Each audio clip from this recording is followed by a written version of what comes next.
Hi, loungers, and welcome to the lounge. Let's discuss lessons that we can learn from someone else's experience. Know that this is all speculative and not intended to belittle, disparage, insult, or harm anyone, anything, in any way. Your thoughts are welcome only when they are covered within respect. Therefore, feel free to dialogue with us and share anything that you've learned from situations that others have encountered. Your input can possibly help someone on their journey through this life, so sit back, stand up, pace, waddle, dance, do whatever is comfortable as we discuss today's entry. Empowered young people. It's a generation stepping up, the generation saying that we are the generation that we've been waiting for.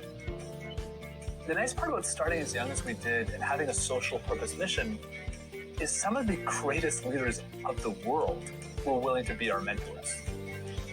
When you've had a chance to spend time with Archbishop Desmond Tutu at his home in South Africa, Oprah Winfrey around her boardroom table, or Richard Branson as he kicks off his next entrepreneurial venture, you can't help but to be changed as a leader. So today's entries with regards to Mark and Craig Kielburger.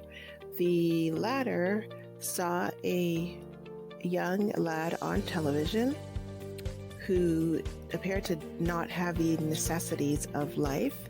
That moved him, Craig, to start a charity. Him being a child also made him, I guess, a little more compassionate because he knew what he had and he saw what the person on television did not have.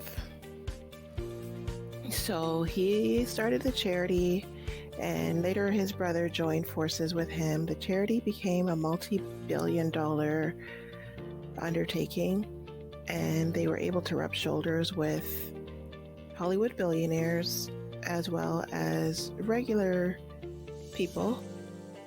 One of the people that they were able to sit down with was Oprah. Another is Desmond Tutu. And when it comes to the not-so-known people, one was a university student and a college student that were homegrown. They were local. All of these people were interested in helping the Kielburger brothers and their charity to build schools in Kenya. So they donated, and the brothers, their lofty goal was to build over 100 schools.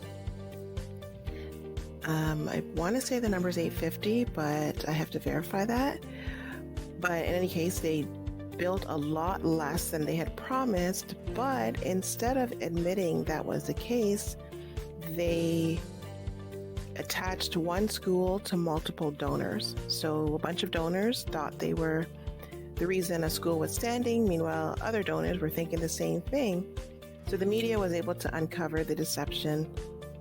And while doing that, they also uncovered that they had ties to the political movers and shakers, one being the current Prime Minister of Canada. They were also given a grant from that same Prime Minister's party. And I believe the grant, its total was $912 million. So of course, given that it's a lot of money and a lot of other organizations that are not affiliated with politics, they were passed over, people are going to dig even more because that's what happens.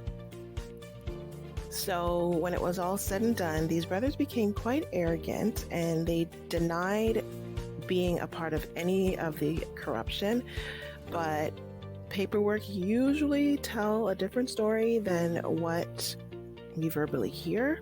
So that's kind of what put them further into the orbit and the suspicion of the regular people, including the media.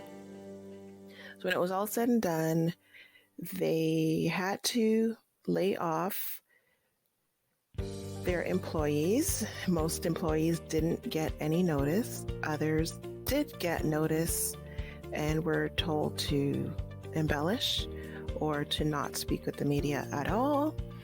They also, during the past how many years, amassed a huge real estate portfolio, and they were forced to sell the majority of it. And later, doing this research, I realized that the mother is actually involved as well. And she has launched a lawsuit, you'll see it on the screen, for $3 million against one of the media giants. So it's unfortunate because this charity did a lot, even for locals. And I think the corruption, especially since the youngest was quite young when this all started, it got to his head and it blew right out of proportion. Unfortunately, I don't have the most recent accurate update, but what I do know is that they were taken to court, and they are trying to fight their way through it, but again, they don't seem to be forthcoming with the realities of what it is. I think, namely, the fact that there aren't as many schools as they had promised. If they had started by telling the truth about that, maybe the statements that came after would not be under as much suspicion. But with that in mind, realistically, you've got two young boys who are still coming of age. They're still trying to chart their way into this world. They're given all this power, all this money. They have parents, one or both are school teachers and both are real estate investors. So chances are they're being influenced by a lot of different places, and having all that liquid cash, we'd like to believe, is going to change how people move within this world.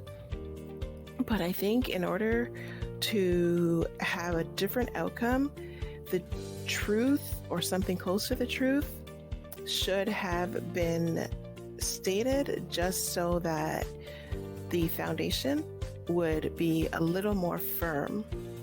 But unfortunately, I guess when you're given a lot, this is how sometimes it will play itself out.